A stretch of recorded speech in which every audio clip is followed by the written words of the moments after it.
It's like in, I don't remember what. Oh yeah, it was the video I was watching of you calling into that atheist radio show, part one.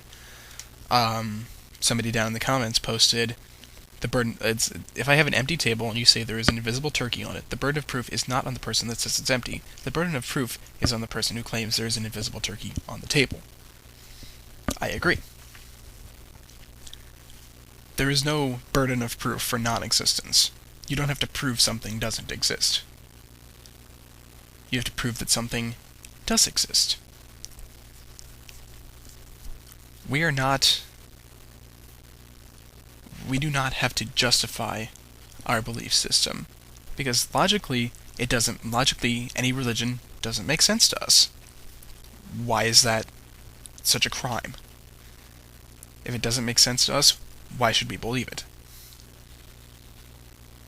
Whether or not we believe your belief system is none of your goddamn business. I'm sorry.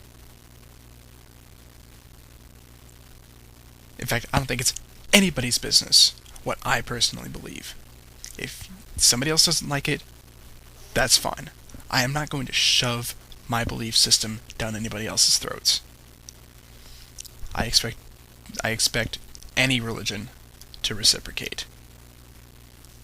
You're not right. I'm not right. Muslims are not right. Jews are not right. Hindus are not right. Buddhists are not right. Buddhist doesn't even follow a god. But their belief system isn't right. Shintoism isn't right. Taoism isn't right. Norse isn't right. Greek isn't right. Roman isn't right. No religion, belief system, whatever you want to call it, is right.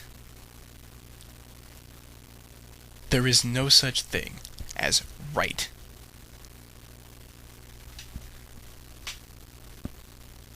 I mean, at least when it comes to belief systems or vague topics and the like, there is interpretation of them, and one person may believe a specific interpretation over others, but that doesn't make them right. The only way something is right is if it can be backed up with enough scientific evidence, scientific or historical evidence. And the further back we go in history, the harder it is to verify the truthfulness of specific events. Like, we don't know exactly what happened in wars like a couple thousand years ago. Like the Three Kingdoms era of China, for example. We don't know exactly what went on during that era. We have a book that was written about it, but it's not necessarily accurate. The Warring States period of Japan in the 14th and 15th century, we don't know that everything that is written about that is accurate. I don't think we can even say that World War II, like things that were written about World War II, were accurate. Things get fudged up. Things happen. Things get written down wrong. History is hard to define as accurate. Just because of the sheer amount of things that can go wrong when documenting something. Somebody could hear something going. It's like a big game of telephone, essentially. A very big game of telephone. I'm going to assume that everybody watching this has played telephone. If not, I'll go ahead and explain it. Telephone is a game where basically a person thinks of a phrase or whatever and whispers it into the person next to them's ear, and you go around in a circle, and the last person in the circle has to say out loud what they heard from the person previous to them.